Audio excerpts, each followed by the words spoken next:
혹시 상상해 보신 적 있나요? 한때 열렬히 사랑했던 오도한 여인이 어째서 한치의 망설임도 없이 살인자가 될 수 있었을까요? 이것은 공포 영화도 꾸며낸 소설도 아닙니다. 화려한 도시의 불빛으로도 가릴 수 없는 인간 마음속 어둠이 만들어낸 비극. 서울의 심장부에서 벌어진 고통스러운 현실입니다. 상상해 보십시오. 하지만 그 미소 뒤에는 끔찍한 비밀과 소리 없이 계획된 범행. 그리고 아주 오래전부터 조각나 버린 심장이 있었습니다. 그녀는 왜 남편에게 손을 댔을까요? 그 운명의 밤, 그들의 아파트에서는 대체 무슨 일이 있었던 걸까요? 잠시 저와 함께 해주십시오. 이 이야기는 당신의 시선을 단 한순간도 떼지 못하게 할 테니까요. 2024년 10월 15일 서울. 가을은 도시 전체에 쌀쌀한 안개를 덮어놓은 듯했다. 그 냄새는 마치 죽음의 속삭임처럼 공기 중에 엉겨붙었다. 처음에는 그저 음식물 쓰레기나 오래 방치된 잡동사니 냄새려니 하는 가벼운 불쾌감 정도였다. 하지만 닷새가 지나자 억취는 무언가 거대한 것이 부패하는 듯 역겨울이만치 무겁고 동밀해졌다. 공기에 단단히 달라붙은 그 냄새는 이웃 주민들 사이에서 수군거림을 낳기 시작했다. 맞은편 세대에 사는 김 여사는 그 냄새를 처음으로 공론화한 사람이었다. 처음엔 환풍구에서 쥐라도 죽은 줄 알았지. 그녀는 그 순간을 떠올리며 떨리는 목소리로 회상했다. 하지만 그 냄새는 평범한 것과는 달랐어요. 뭔가 음습하고 마치 저주처럼 이 건물에 들러붙은 것 같았다고. 김 여사는 결국 참지 못하고 관리사무소에 전화를 걸어 즉각적인 확인을 요구했다. 그 누구도 1712호의 현관문이 열리는 순간 자신들의 세상이 송두리째 뒤바뀌리라고는 상상하지 못했다. 신중한 인상의 중년 남성인 최 과장은 보안팀 직원 2명과 함께 1712호로 들어섰다. 집안은 무서울 정도로 고요했고 오직 천장형 선풍기가 웅웅거리며 도는 소리만이 정적을 깼다. 아파트는 완벽하게 정돈되어 있었다.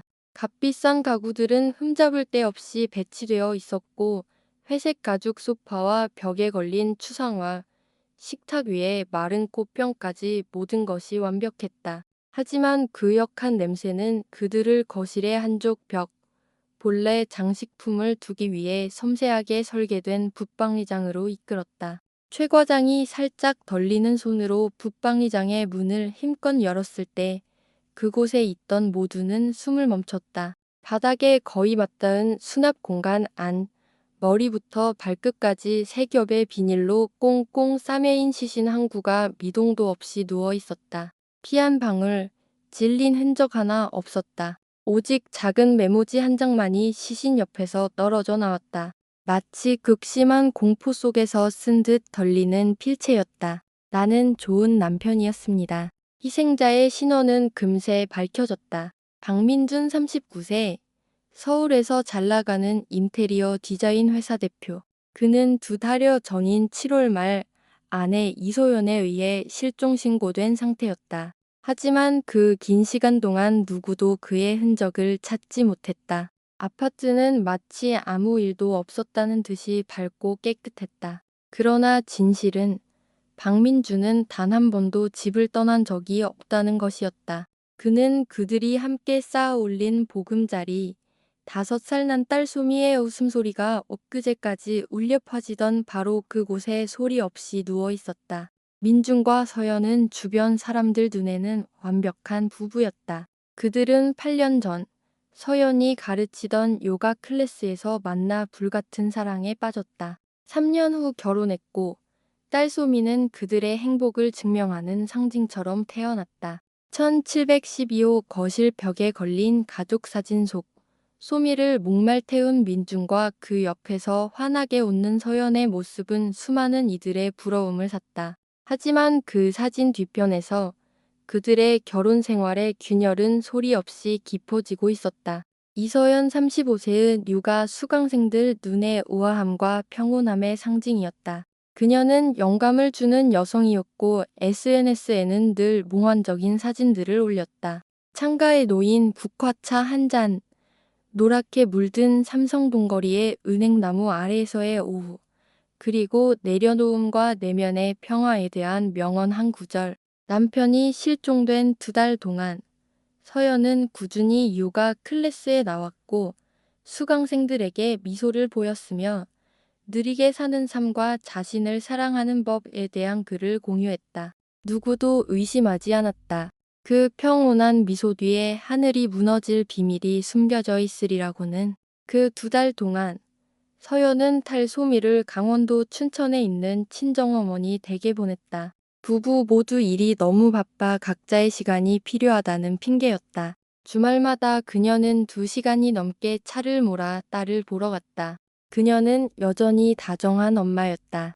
소미의 침대 곁에 앉아 공주님과 황금 거북이에 대한 동화책을 읽어주었고 아이가 잠들 때까지 머리를 쓰다듬어 주었다. 엄마, 아빠는 언제 와? 소미가 커다랗고 순수한 눈으로 엄마를 올려다보며 물었다.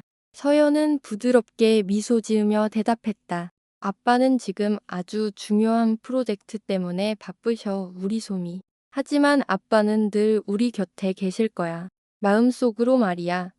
그 누구도 소미가 애타게 기다리는 아빠가 바로 그들의 집 안에 차갑게 누워 있다는 끔찍한 비밀을 엄마가 품고 있다는 사실을 알지 못했다. 경찰이 현장에 도착했을 때 서연은 10월 15일 저녁 믿을 수 없을 만큼 침착한 태도로 경찰서에 출두했다.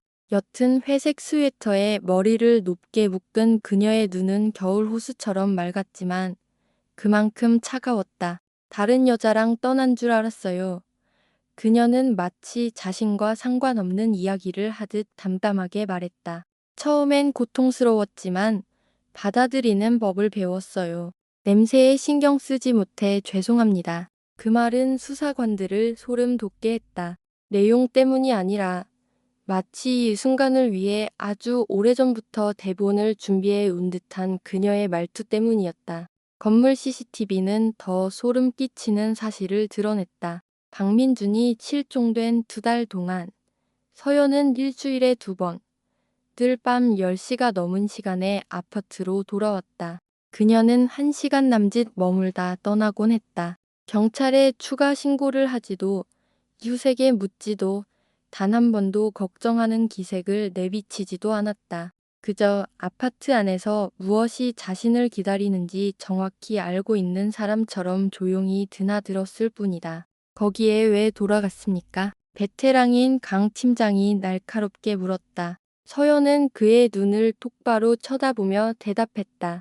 향을 피우러요. 남편이 아직 그 근처에 있는 것 같아서요. 그 나지막한 말은 오히려 차가운 비수가 되어 조사실 전체를 침묵에 빠뜨렸다. 1712호는 즉시 폐쇄되었다. 목에는 혈액이 몰린 흔적 우려이, 머리에는 가벼운 충격 흔적이 있었지만 사인은 아니었다. 흉기도 외부 침입 흔적도 없었다. 아파트는 비정상적일 정도로 깨끗했다. 누군가 아주 철저하게 청소했군. 강 팀장이 평가했다. 마치 범죄의 모든 흔적을 지워버리려는 것처럼. 이건 우발적인 살인이 아니야. 철저히 계획됐어. 한편 하이라이트는 박민준의 회사 노트북에서 나왔다. 하드디스크가 포맷되었음에도 불구하고 디지털 포렌식 팀은 유라라는 이름의 숨겨진 폴더를 복권해냈다. 그 안에는 400장이 넘는 사진, 수십 개의 카카오톡 대화 내용, 그리고 민준과 한 젊은 여성의 친밀한 순간을 담은 3개의 짧은 동영상이 있었다. 최유라 25세, 그의 회사 인턴이었던 그녀였다. 유라는 7월 초 별다른 이유 없이 갑작스럽게 회사를 그만뒀다. 하지만 그들이 함께 출장 갔던 제주도에서 찍힌 사진들은 업무 이상의 관계를 명백히 보여주었다. 해변에서의 맞잡은 손, 노을빛 속에서의 미소, 지난 3년간 민준이 서연에게 단 한 번도 보여주지 않았던 그런 순간들이었다. 서연은 최유라에 대해 물었을 때 전혀 놀라지 않았다. 그녀는 6월 말부터 흥신소를 고용해 남편을 미행해왔다고 시인했다. 진실을 알아야 했어요. 그녀는 흥신소 직원에게 떨리면서도 단호한 목소리로 말했다. 계속해야 할지, 멈춰야 할지 알고 싶었어요. 흥신소에서 보내온 사진들은 단순한 식사나 손잡는 장면이 아니었다. 어둠 속에서의 포옹, 민준이 유라에게 보낸 너와 함께 있을 때만큼 행복한 적이 없었다는 달콤한 메시지들이었다. 서연은 한 줄 한 줄, 사진 한 장 한 장을 보며 심장이 갈갈이 찢기는 기분을 느꼈다. 이제 그 사람 원하지 않아. 그녀는 어느 늦은 오후, 유일한 친구인 지수와의 카페에서 말했다. 하지만 그가 다른 여자와 행복하게 사는 건 못 봐. 지수는 소연이 그의 봄부터 변했다고 회상했다. 여전히 웃고 요가를 가르쳤지만 눈빛에 빛이 사라졌어요. 한 번은 서연아, 너 괜찮아? 라고 물었더니 창밖만 보며 괜찮아. 근데 너무 지친다라고 말했죠. 그 피로가 이런 비극으로 이어질 줄은 상상도 못했어요. 지수는 몰랐다. 서연의 마음속에서 이미 하나의 계획이 조용히 형태를 갖추고 있었다는 것을. 운명의 2024년 7월 25일 밤, 모든 것이 한계를 넘어섰다. 복도 CCTV에는 저녁 8시 45분, 서연이 음식과 레드와인 2병이 든 커다란 종이 가방을 들고 아파트로 들어가는 모습이 찍혔다. 박민주는 밤 9시 30분에 돌아왔다. 피곤한 기색이었지만 아내에게 미소를 지어 보였다. 그들은 함께 안으로 들어갔다. 긴장감은 없어 보였다. 복도에는 작은 웃음소리가 울려 퍼졌다. 마치 화해를 한 부부처럼, 혹은 한 사람이 다른 한 사람을 치밀하게 준비된 덫으로 유인하는 것처럼. 민준의 스마트워치와 연동된 데이터는 그의 심박수가 새벽 1시 15분, 분당 95회에서 40회로 급격히 떨어진 뒤 12초 만에 완전히 멈췄음을 보여주었다. 몸싸움의 흔적도, 비명소리도 없었다. 경찰은 가설을 세웠다. 민주는 서연이 따라준 와인에 섞인 소량의 수면제에 취했고, 이후 그녀가 그의 얼굴에 베개를 눌러 질식시켜 깨끗한 현장을 만들었다. 서연은 시신을 붙박리장 깊숙한 곳으로 끌고 가 세 겹의 비닐로 감쌌고, 마치 아무 일도 없었던 것처럼 모든 것을 청소했다. 그녀는 와인과 음식 냄새를 없애기 위해 창문을 열었고, 마치 평범한 저녁 식사를 준비하는 것처럼 주방 환풍기를 틀었다. 하지만 수사관들을 가장 혼란스럽게 한 것은 서연이 왜 시신을 유기하거나 사고 현장으로 위장하지 않고 2달 동안이나 집에 두었는가 하는 점이었다. 그녀는 평소처럼 살았고 요가를 가르쳤으며 삼성동의 단골 카페에서 인증샷을 올렸다. 심지어 민준이 죽은 바로 다음 날, 그녀는 온라인 쇼핑몰에서 자스민 향이 나는 수제 소이 캔들 10개를 주문했다. 주문 메모에는 재사용이라고 적혀 있었다. 마치 시신이 발견되기도 전에 제사상을 차릴 준비를 끝낸 사람처럼. 그 2달 동안 서연은 완벽한 이중 생활을 했다. 낮에는 헌신적인 요가 강사로 수강생들에게 깊은 호흡과 평화를 찾는 법을 가르쳤다. 밤에는 1712호로 돌아와 자신이 거실에 마련한 작은 제사상 앞에서 촛불을 켜고 향을 피웠다. 제사상 위에는 그들의 결혼사진이 마른 곶병 옆에 놓여 있었다. 남편이 아직 여기 있는 걸 알아요. 그녀는 민준의 안부를 묻는 한 수강생에게 말한 적이 있었다. 어딘가 멀리 갔을 뿐 그의 영혼은 늘 제 곁에 있어요. 누구도 그 곁이 바로 발밑 붙박리장을 의미한다고는 상상하지 못했다. 10월 20일 아침, 이서연은 보강 조사를 위해 서울경찰청으로 소환되었다. 경찰이 아파트에 도착했을 때 그녀는 막 외출 준비를 마친 참이었다. 한 손에는 핸드백을, 다른 한 손에는 요가 서적을 들고 있었다. 그녀는 차분한 모습으로 조사실에 들어섰다. 단정하게 묶은 머리, 옅은 화장을 한 얼굴, 굳게 담은 입술. 7월 25일 밤에 대해 묻자 그녀는 대답했다. 와인을 마시고 대화를 나눴어요. 그리고 남편은 침실로 가서 잠들었고 저는 뒷정리를 하고 나왔어요. 하지만 그 진술은 민준의 사망 추정 시각과 맞지 않았다. 강 팀장은 테이블 위에 베개 하나를 올려놓았다. 침실에서 수거된 비닐에 쌓인 그 베개에는 움푹 파인 자국과 끊어진 머리카락이 남아 있어 약 5분 가까이 지속적으로 눌렸음을 시사했다. 국과수의 최종 부검 결과 민준의 사인은 병사가 아닌 부드러운 물체에 의한 압착 질식사였다. 서연은 고개를 숙였다. 허벅지 위에서 두 손을 꽉 쥐었다. 죽일 생각은 아니었어요.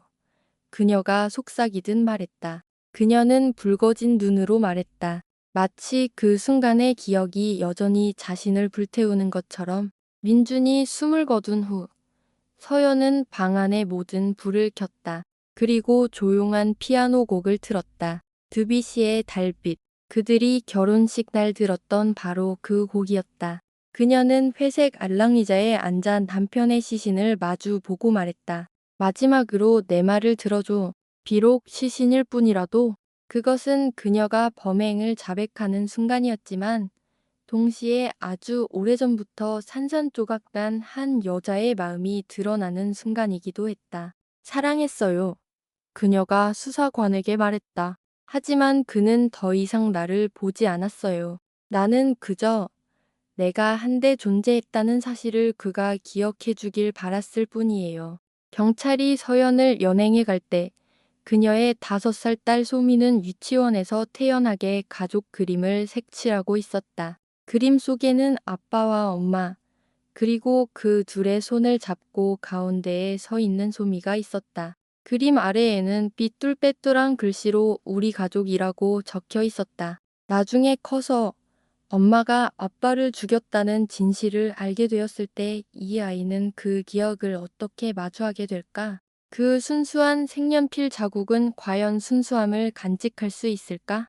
이야기는 단순한 살인사건에서 끝나지 않는다. 그것은 결혼 생활 속에서 소리 없이 자라나는 상처에 대한 더 큰 그림을 펼쳐 보인다. 서영과 민주는 완벽한 부부처럼 보였지만 1710 이후에 다친 분 뒤에서 그들은 아주 오랫동안 차가운 결혼 생활을 해왔다. 민주는 일에 바빴고 매주 출장을 핑계로 집을 비웠다. 서연은 행복을 지키려 했었지만 점찬 한편의 눈에 비친 자신이 흐릿한 그림자일 뿐이라고 느꼈다. 그녀가 서랍 속에서 발견된 일기장에 쓴 글은 처절했다. 그가 나를 더 이상 사랑해 주길 바라지 않는다. 그전 배가 그의 아내였다는 사실만이라도 기억해 주길 바랄 뿐이다. 최유라의 존재를 발견했을 때 서연은 울지도 머리채를 잡지도 않았다. 그녀는 관찰하고 기억하고 기다리는 방식을 택했다.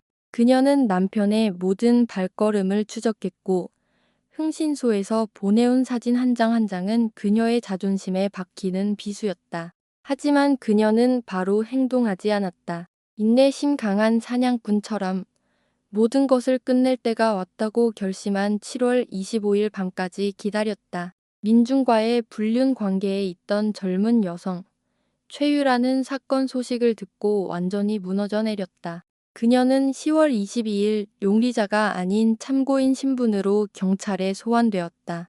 긴갈색 머리에 겁에 질린 눈을 한 유라는 조사실에 앉아 계속해서 고개를 저었다. 저는 아무것도 몰랐어요.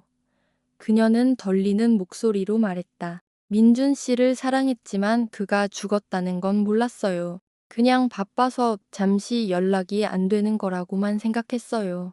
유라는 제주도 출장 이후 서연을 직접 만난 적은 없지만 죄책감을 느껴 회사를 그만뒀다고 털어놓았다. 그 사람의 가정을 파괴하고 싶지 않았어요.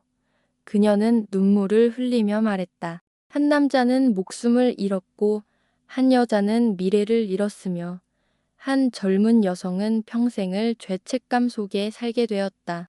유라는 조사를 받은 후 서울을 떠나 고향으로 돌아갔고 모든 친구 및 동료들과 연락을 끊었다. 2024년 11월 10일 서울중앙지방법원에서 이소연에 대한 재판이 열렸다. 법정은 기자들과 가족, 그리고 사건의 결말을 보고 싶어 하는 사람들로 가득 찼다. 서연은 피고인석에 섰다. 단순한 흰색 셔츠에 머리를 낮게 묶고 화장기 없는 얼굴이었다. 그녀는 텅 빈 눈빛으로 판결을 들었다. 계획 살인 혐의, 무기징역. 판사가 판결문을 읽어 내려갈 때 그녀는 그저 살짝 고개를 숙여 검사석 테이블 위에 놓인 민준의 사진을 바라보았다. 마치 마지막 사과를 건네는 듯이. 민준의 어머니 박 여사는 맨 앞줄에 앉아 아들의 영정사진을 품에 안고 있었다. 그녀는 서연을 보다가 서연의 가족석에 앉아 외할머니 품에서 잠든 손녀 소미를 바라보았다. 양갈래로 머리를 따은 소미는 자신의 엄마가 방금 무기징역을 선고받았다는 사실도, 아빠가 영원히 돌아오지 못한다는 사실도 알지 못했다. 박 여사는 오열했다. 아들을 잃은 슬픔뿐만 아니라 손녀의 막막한 미래 때문이었다. 내 아들이 바람 피운 건 잘못했지. 그녀는 재판이 끝난 후 한 기자에게 말했다. 하지만 그렇다고 죽을 죄는 아니었어요. 그리고 우리 소미 저 아이가 이런 고통을 겪을 이유는 없잖아요. 박 여사는 영정사진을 꼭 쥔 채 법정을 나섰다. 서연이 교도관에게 이끌려 나갈 때 그녀는 분노가 아닌 깊은 고통이 담긴 눈으로 그 뒷모습을 바라보았다. 용서는 못해.